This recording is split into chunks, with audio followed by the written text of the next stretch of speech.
Cardi B is back in the courtroom, this time facing a civil lawsuit over allegations that she assaulted a former security guard during a heated encounter in 2018. The trial began this week in Los Angeles, where jurors are now weighing the testimony of the plaintiff, Emani Ellis, against the defense put forward by the superstar rapper. The case stems from an incident that took place on February 24, 2018, inside a Beverly Hills medical building. Ellis, then working as a security guard, testified that she recognized Cardi B and casually remarked, "Wow, that's Cardi B." According to Ellis, that simple statement provoked a violent reaction. She told the jury that Cardi B verbally attacked her, hurled profanities, and used slurs. Most notably, Ellis claimed the rapper spit on her and slashed her cheeks with her long fingernails, leaving injuries that later required plastic surgery.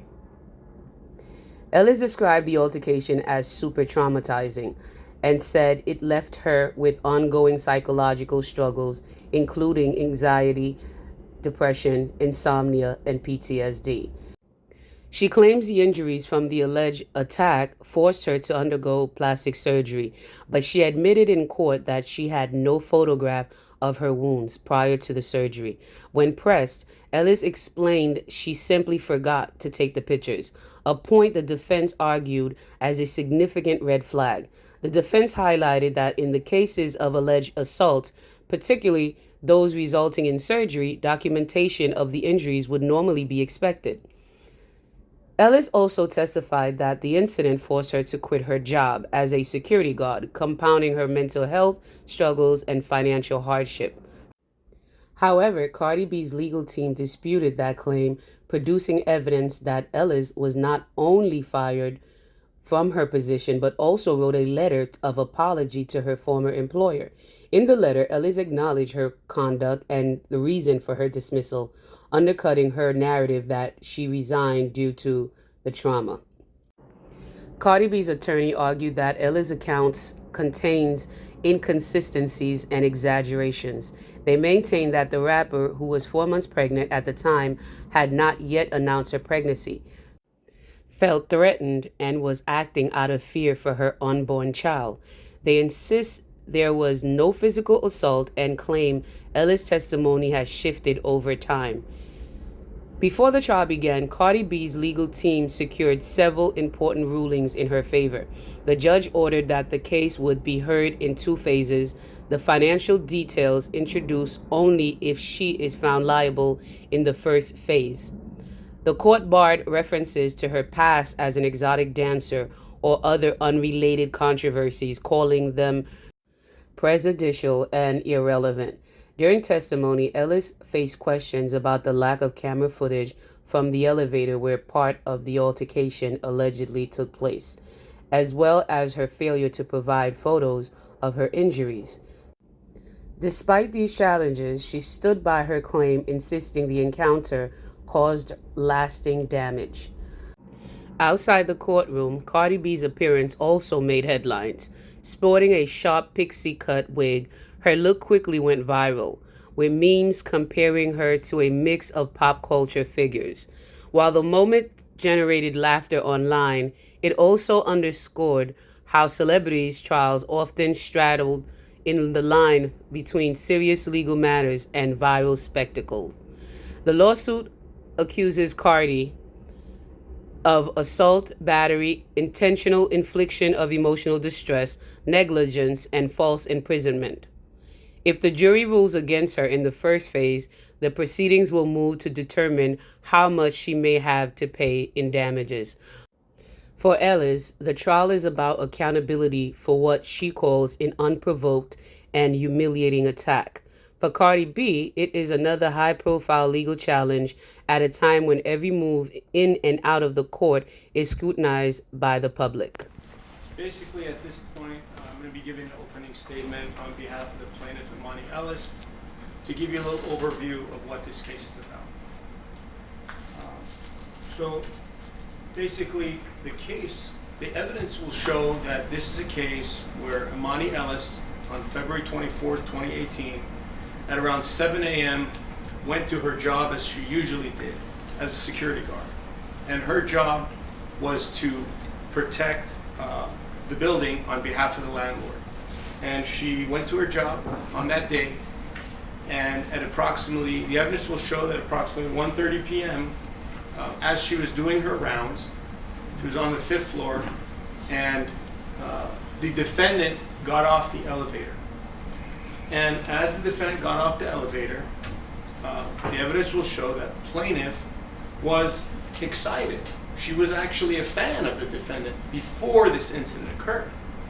She was a fan of the defendant. And she said, "Wow, Cardi B is here," or something to that effect. And then the action happened.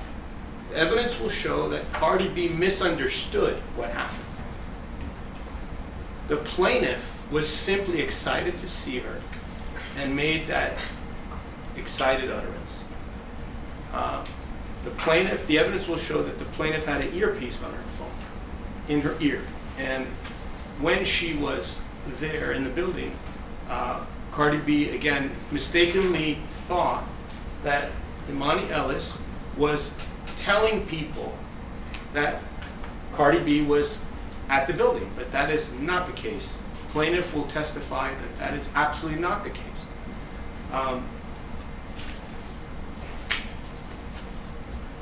Now,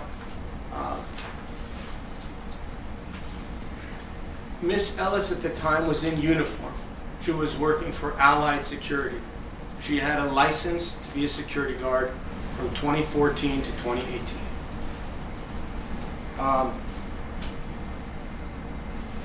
Miss Ellis was hired on behalf of the owner of the building, the landlord. And the landlord has a right to tell people to come in their building or to leave their building. If someone causes a disturbance, the security guard has the right to tell somebody, "Sorry, you gotta leave. And if you don't leave, we're gonna call the police." Yeah, that's their right to do that. The evidence will show that Cardi B was causing a disturbance. She started to yell, she started to curse, she started to really say things that don't make sense in this day and age. I think we all know that in this day and age you don't use these type of language to people. Okay? I'm not gonna even say the word. We'll have Emani Ellis tell you what the word is. You'll all hear how hurtful that word was to Emani Ellis. After she stated those words and hurt Emani Ellis, she then took a swing at her and attempted to hit her in the face. The evidence will show that after that, or sometime in between that, the evidence will show that Cardi B spit on the plaintiff, actually spit on her. And that's considered, according to the law, the evidence will show that it's considered an assault and battery in and of itself.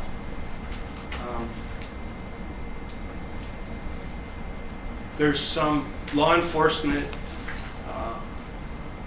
people that would actually assault someone back if they got spit on. You can't just go around spitting on people. So the evidence will show that the defendant spit on the plaintiff. And then finally, to make it all worse and make it really bad, Cardi B then, in the attack, cut Emani Ellis's left cheek. She cut it with her fingernail. Cardi B is left-handed, and somehow she was able to cut the left cheek with her left hand. Okay? Because of this attack, Emani Ellis went to a Dr. Scher. Dr. Scher is a cosmetic surgeon, or was a cosmetic surgeon. The evidence will show that Miss Emani Ellis went to Dr. Scher to find out what can be done to help her with this cut. And Dr. Scher said we need to wait for at least a year, maybe 2 years, because we want to see if it turns into a scar. You can't just run and do plastic surgery. So it did turn into a scar. And when she weighed, and it was also very costly. She couldn't really afford the surgery. And as we all know, in April of 2020, the pandemic started. So another couple of years were lost because plastic surgery is an elective surgery. So she lived with the scar for another couple of years. And in 2021, Dr. Scher died. He passed away. Evidence will show that. In 2022, Emani Ellis went to a different doctor, Brent Mulliken, who you will hear from. Brent Mulliken is a plastic surgeon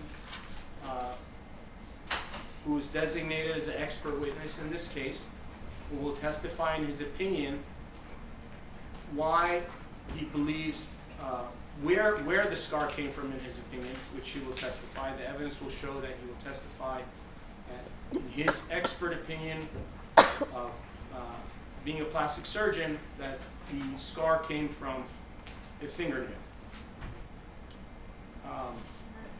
The defendant, in addition to having long fingernails of 2 to 3 inches long on a regular basis, she also has different metal objects that are attached to the fingernails, which make it more dangerous if you're going to touch somebody's face or something.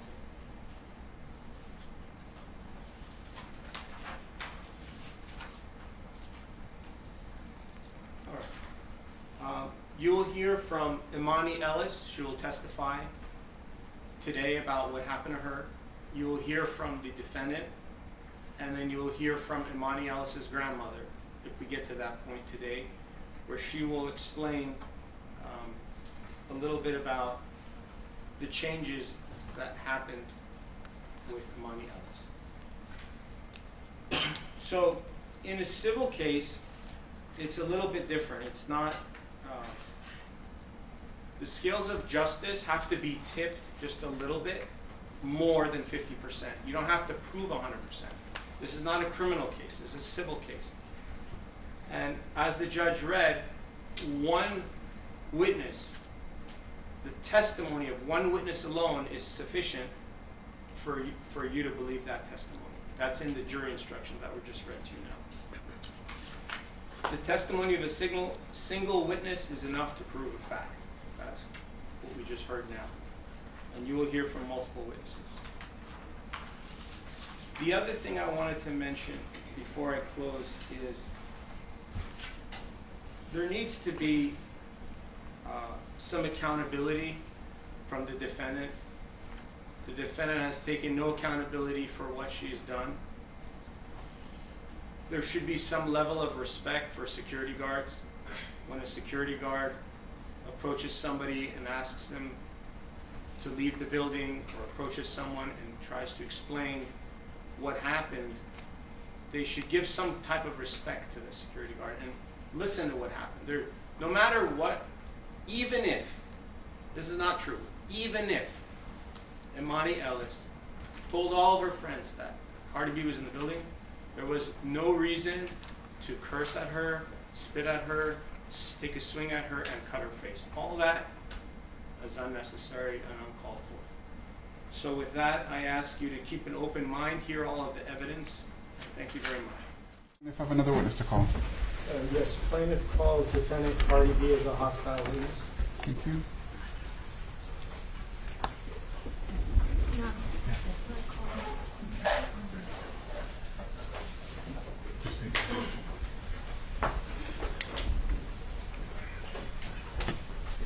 Ma'am, may I please have you stand right next to the court reporter?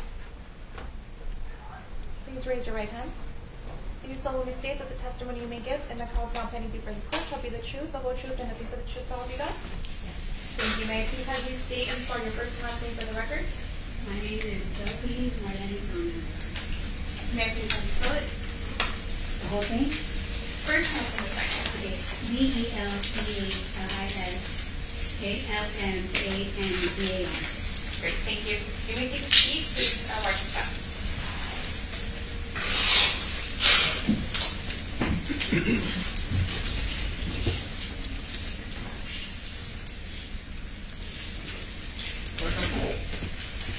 Okay, thank you. Thank you all for coming back. Good afternoon, Ms. Almanzar. Do you prefer I call you Ms. Almanzar, Cardi B, or it doesn't matter? I mean, y'all can call me Cardi B. Easy. Okay. You feeling better today? Maybe. And I'll need you to speak up, man. Yeah. Hard to hear you. Yeah, a little better.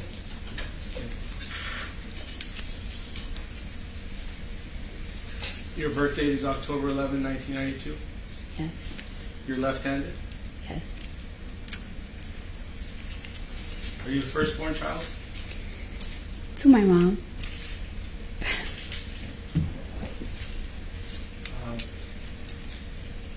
Did you take any medication, drugs, or alcohol that would affect your ability to testify today? No.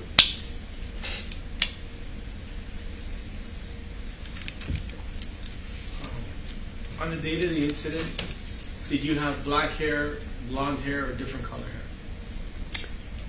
I quite don't remember. I do know I had a hoodie on. Okay. Yesterday you had black hair, short hair. Today it's blonde and long. Which one is your real hair? Or are they both real? They're wigs. Over. Okay. Sorry, I didn't know that. It's a good week today then.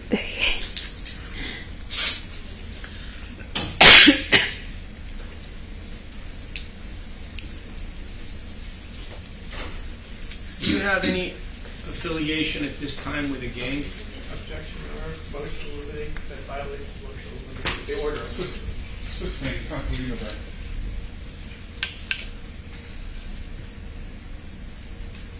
Your fingernails, can you show them to us for all of us to see? How long are those fingernails? Just your best estimate. I don't want you to take a ruler to it, but if you were to give your estimate, is that half an inch, 1 inch, 2 I inch? think it has to be less than an inch. And, Way less than an inch. right. Can you show them to us again? All right. Are they pointy?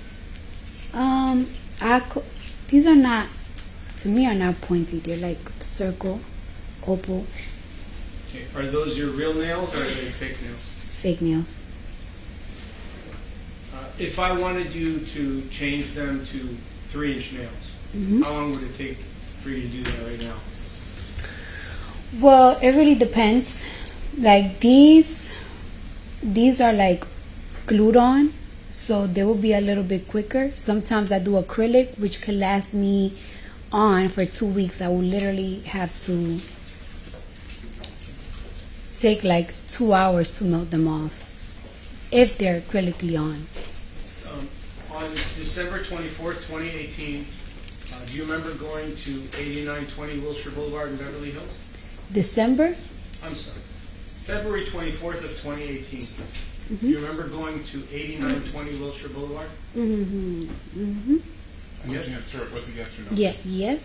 Okay.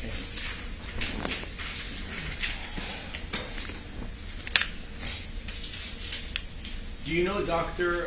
Aziz Olai, who's in that building? No. Do you know Miss Parsi, who's in that building? No. Do you know Brianne Soraya, who's in that building? No. Who do you know in that building? Well, at the time, I went to see Dr. Finke. I had an appointment with him that day. So that's who I went to see that day. Do I personally know him? No. Okay. When you went to see him, were you seeing him as a friend or as a patient? As a patient. And when you went to see him, it was a Saturday, correct? Yes. And you filled out an intake form, and you signed some other documents that he would be your treating doctor, correct? No. For that day, yes. Yeah. I don't live in LA. So. I understand. You came all the way from Atlanta, Georgia, correct? Jersey and Atlanta. Understood. So when you went to see Dr. Finke on February 24th of 2018, Mhm. when you went to see him as a patient, correct? Yes. And you got medical treatment from him, whether it was for 1 minute or an hour or longer, correct? Mm-hmm. How much time Now, did you you need to answer yes or no, ma'am. Oh, yes. Sorry. Thank you, Your Honor. How long did you spend with the doctor that day? I'll say about 25 to 30 minutes. Around that time. Not that much.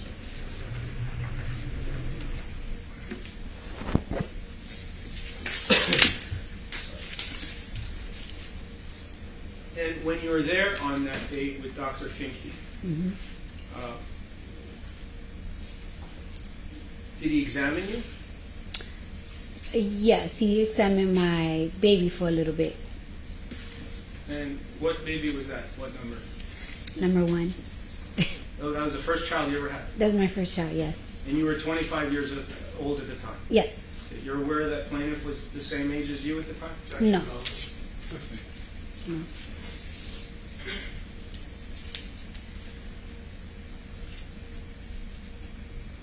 Besides examination, what did Dr. Finke do for you that day? Objection. Assist me. We're not here for her medical care. Yes, Your Honor.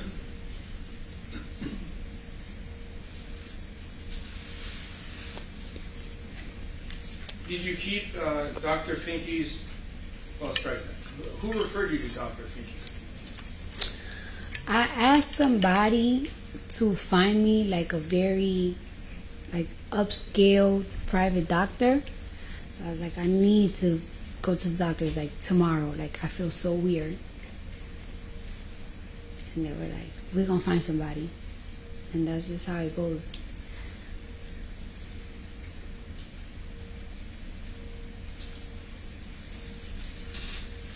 When you were outside in the hallway before you entered Dr. Finke's office, did you see this individual, Emani Ellis, in the hallway? She was waiting for, she was right in front. As soon as the door of the elevator opened, she was waiting, I guess, for the elevator. She was going inside the elevator. And you were coming outside of the elevator? Yes. Do you know approximately what time it was when this occurred? About, I guess, like in the afternoon, 1 o'clock, around there. Yeah, 1 something.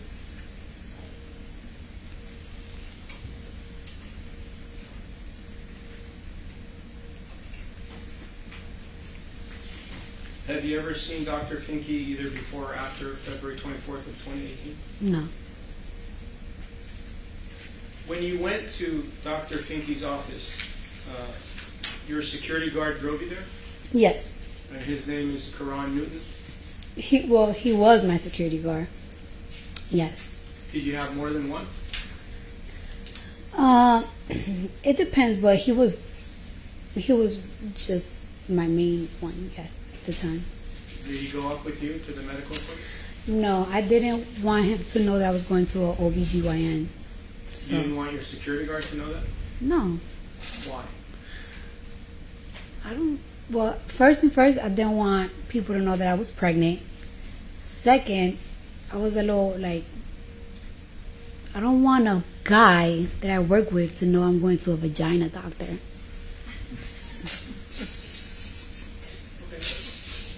Did you trust your security guard? In certain ways, yes. In certain ways, no. I don't know. Sometimes you just really don't trust everybody in your business. You don't want everybody in your business. Do you remember what floor you were on when you exited the elevator? The 5th floor.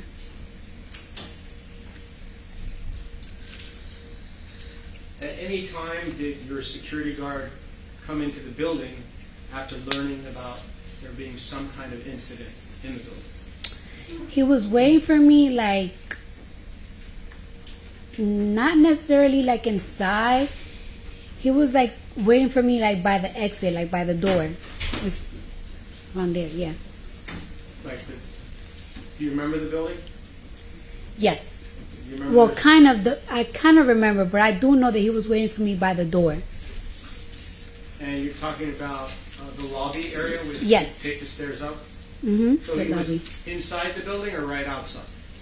I don't really recall, but he was like, maybe it wasn't the inside, it wasn't the outside, but he wasn't like in, like deep in. He was like waiting for me by the door. And the door, he had it open for me to come out. All right.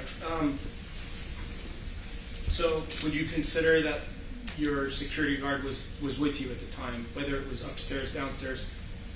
In your mind, would you agree that your security guard was with you at the building? Is that fair? Assisting. Was your security guard with you in the lobby of the building at 8920 Wilshire Boulevard on February 24, 2018? In the lobby, yes, when I was exiting. When I was But exiting. He was in the lobby with you, In right? the lobby. I can't say he was with me because we was leaving. He never went upstairs, so. Okay. Do you know if your security guard, Karan Newton, spoke with Miss Ellis at any time that day? He did not tell me he spoke to her at all. Do you know if he did? He told me he didn't. So I'm Did going to you go with ask his him? word. No, because I was like, I told him like what happened upstairs. He was like, damn, I should have went upstairs. But he never told me that he spoke or seen her. So I wouldn't know. You came to this courthouse with another fine gentleman security guard, correct? Yes. Objection, relevance. Assisting. And when you go to different places with your security guard, if an incident occurs where you're threatened or you're injured or anything happens, Yes. aren't they supposed to come help you? Objection, relevance. Assisting. Why don't we move on? You don't have to answer. When the incident occurred, did you call your security guard or send him a text message or do anything to let your security guard who was with you know that something happened where you wanted his help? Objection, argumentative as to with you. Overruled. I told him like, yo, you wouldn't even believe what just happened upstairs. And he was like, what happened? And I practically told him like, I'll tell you later, like when I leave. Okay. I'm like, wait for me. But I told him like, wait for me downstairs, like by the door. And that's what I told him. If you were in any danger, would you call your security guard or would you call the police or would you call both? Or do nothing? Relevance. Assisting. Did you feel that you were in danger on February 24th, 2018 when you were upstairs on the 5th floor? For like those 50 seconds, yeah. After I went to my appointment and like the argument just passed me, I didn't even mind it anymore. 'Cause Did your attorney show you a photograph of Dr. Finke to refresh your recollection as to who the doctor was that you saw on that date? yes, And you had a different set of attorneys before, in 2022 and 2023. Did they do the same thing? Objection, relevance. no, they didn't. So, do you know what's discovery? Yes. What are form interrogatories? Oh, honey, I don't know what that means. What is special interrogatory? I do not know. What are requests for admissions? You don't know, right? Is that fair? You don't know. No, You do know? no. Okay. And when your attorney responded to the written discovery on your behalf, did he or she show you the discovery responses? Did they email you a copy of it? I mean, I will have to see what you're asking me. I will show it to you. May I approach, Your Honor? You show her the discovery only? Sure. Thank you, Your Honor. Could you identify, please? Yes.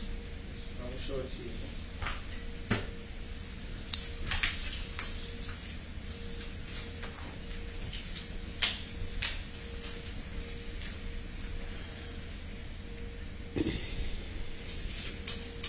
So for identification purposes, it is form interrogatories, set 1, dated September 30th of 2022. That's what it is.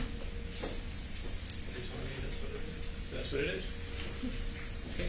Just I'm going to show you this document. You can take a look at these pages. Did your attorney show you those documents at any time in your life? I'm not quite sure. I don't think so. No. Whoa.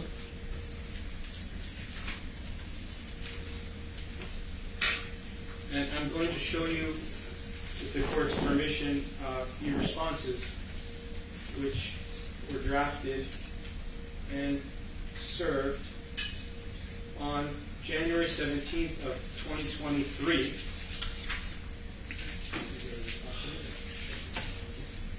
May I approach, Your Honor? All right.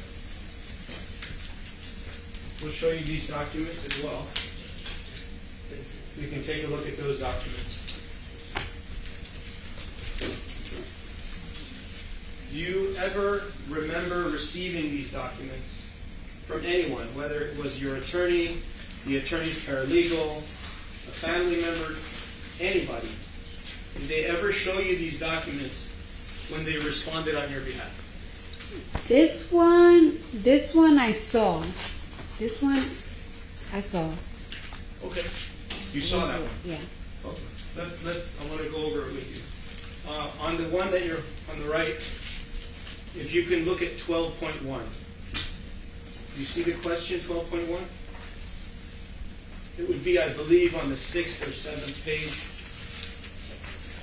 And it will ask if there are any witnesses to this incident. Yeah. Well, can you There's not a question, please. point it to me? I'm sorry? Point Show it it to to you. me. Yeah. Sure. Can I approach you on it? All right.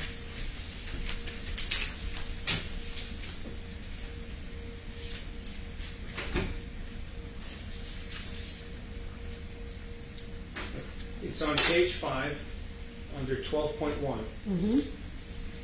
Did your attorney ask you if there were any witnesses to this incident? Yes. All right, we're going to avoid an attorney-client privilege conversation. And relevance, Your Honor, this is a discovery issue that the subject. Not a discovery issue, Your Honor. I'm asking her questions about if there's any witnesses, and it's for impeachment purposes.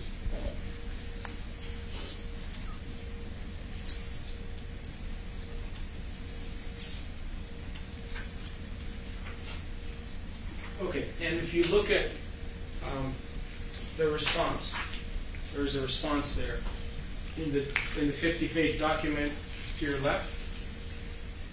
May I show it to her, Your Honor? Go ahead.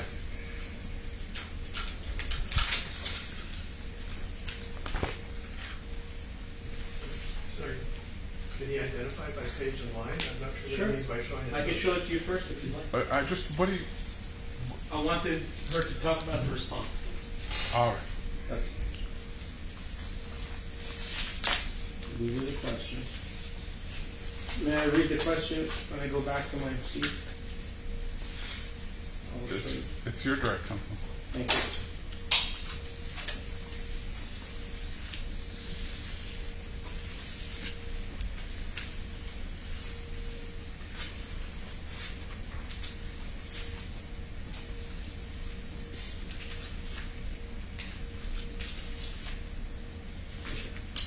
So first, I want to ask you if this is your signature on page 47.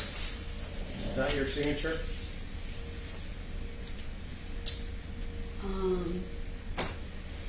It could be because if it's like by electronic, that's how I sign. Like, Okay.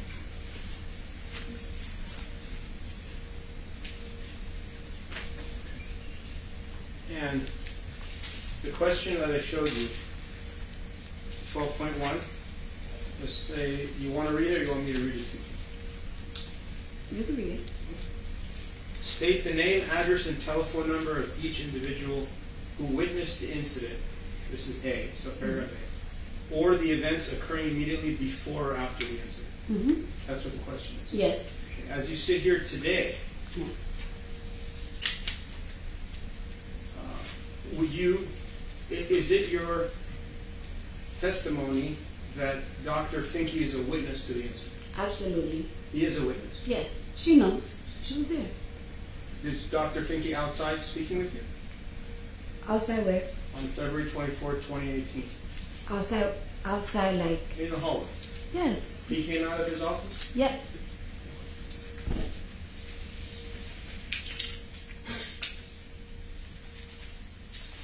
And your response in 12.1, this is what you responded with your attorney's assistance. I won't hold you 100% at fault for it, but question, Your Honor, I withdraw, assisting. I apologize. The response is, responding party incorporates by reference the preliminary statement and general objections set forth above, subject to and without waiving the foregoing objections. Responding party responds as follows. Responding party may be contacted through defendant's counsel. Emani Ellis may be contacted through plaintiff's counsel. And then it says, unknown staff / employees at Cedars-Sinai Medical Center, including at least 2 such persons who intervened during the incident. Discovery is continuing. Were you at Cedars-Sinai Hospital or Cedars-Sinai Medical Center when this incident occurred? No. Okay. But to my knowledge, Dr. Finke works also for Cedars-Sinai, but we wasn't for Cedars-Sinai. Is there any reason why your attorney or your prior attorney? Yes, Your Honor. Count. We're not gonna.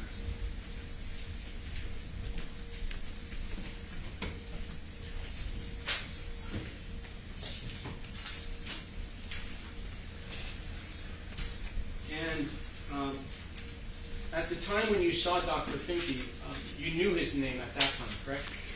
I didn't know his name. And for a while, when I was getting asked by lawyers like his name and like the receptionist's name, I didn't know it because I saw him one time. So I kind of like just forgot about him. But when your attorney asked you for the name for purposes of trial, then you did remember the name. I didn't remember the name. I told him there was 2 witnesses, the receptionist and the doctor. I told him it was a doctor. My doctor came out at the time, the guy that checked me, and the receptionist. She knows. She was there. He was there. Who knows? The plaintiff. She knows. How do you know she knows? Because that's who separated. That's who separated and got in between us while we was verbally arguing. Who got in between you? The female receptionist, she came out first and she started like telling her like, "You're security, what are you doing?" And then that's when the doctor came out. He was like, "Go to my office." And that's when I just walked away, and that was the last of it. Okay. And 12.1 question. 12.1 subparagraph D. State the name, address, and telephone number of each individual who you or anyone acting on your behalf claim has knowledge of the incident. You just testified that Karan Newton was downstairs in the lobby on the date of the incident. You also testified that you told him different things about the incident. What is the reason, this is the question, what is the reason you did not disclose Karan Newton's name in discovery? Because he wasn't upstairs. And wait for the objection. It's a question.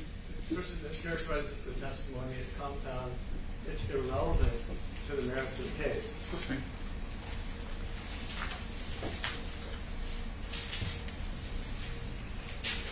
In written discovery, were you asked to provide the name of your security guard? Your Honor, Yeah, but why don't we? I don't know what you're trying to impeach her on because she hasn't testified to anything yet. You're saying it's impeachment, but you're not impeaching anything.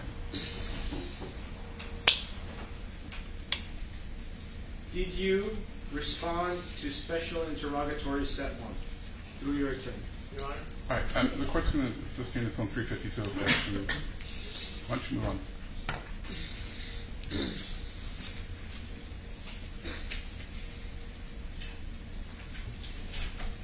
Do you consider Karan Newton to be a witness in this case? Objection. No, Sustained. Counsel, I need you to move on. This case isn't about discovery. You might want to move on to what it is about. Is Tierra Malcolm a witness to this case? Counsel, please. Do you know of who the witnesses are to this? All right, we're going to take a break, folks. Why don't we take a 10-minute break? We'll resume at 3:55. In the meantime, please do not discuss the case with anyone, including other jurors. Don't form any opinions or do any research.